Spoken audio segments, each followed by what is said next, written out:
Germany, Christmas is not just the 25th, it's the 25th and 26th. I'm in. I'm in too. Janine Washle is here to share some of her own German traditions. She is a German American, and she's sharing the German Christmas traditions.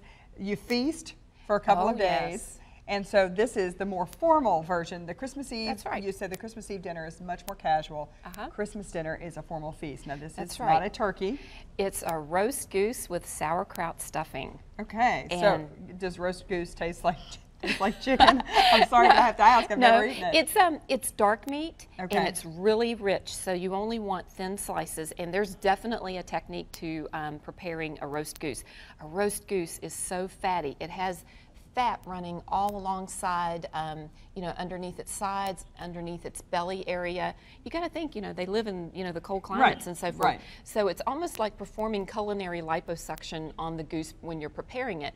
I take a skewer and I literally just stab into those fat pockets, and then I stick it in the sink and pour boiling water over that, and that loosens the fat. I remove all the fat, loose fat that I can from the cavities and whatever, and then I put it in the roasting pan and roast it like a turkey. All that fat drips through. Now this looks like a dish you might see at an American potluck. These creamy green beans, and that's a German tradition as well. Yes, and you make a bechamel sauce, so we don't use the canned, you know, cream of mushroom soup. You make a bechamel, and we season it with clove, nutmeg, onions, and garlic. That's where it might get a little different than the traditional green bean casserole. Exactly, and then you just put in your French cut green beans. This is roasted parsnips and carrots, and before the potato was introduced to Europe, the parsnip was the root vegetable of choice. And right next to that, potato souffle. What a nice, pretty way to serve the potatoes. And they really, when they're hot, puff up. Now this soup is a traditional German soup. You say it's basically like a chicken noodle. It is, and it's called Fledel soup. And basically, this is a German pancake noodle.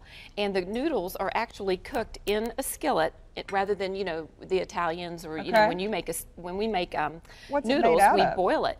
It's made out of potato starch and flour and sparkling water.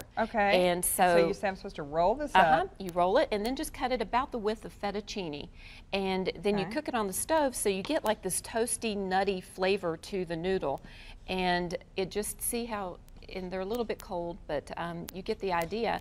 And then they're spongy, and so they soak up the broth. And so I just dump this in? Yep, and there's your soup.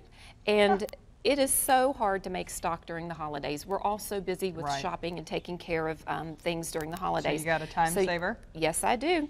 Use your chicken, the best quality chicken broth that you can find, 4 cups of that.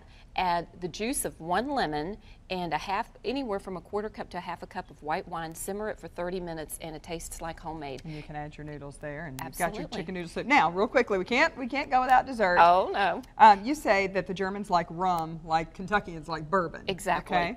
So in this particular case, these are rum balls, and when you open up the center of it, it has this little yellow area, which is this homemade fondant that is flavored with rum. So this outside crust is a chocolate and almond. Yes, and then you bite through that crust and you get the creamy rum filling. And you've made little cream puff, almost little cream puff sandwiches. Yes, these are cream puffs filled with a chocolate mousse, and then it's swimming in a bed of milk chocolate ganache. Oh, wonderful. Well, Janine, as she always does, has put together a brochure with recipes like the cream puffs and the chocolate ganache and the green beans and the goose and the whole bit. So all you have to do is go to WDRB.com to our morning page. You can find Janine's information there. You email her, she'll email you an electronic brochure with all these recipe ideas that you can try with your family.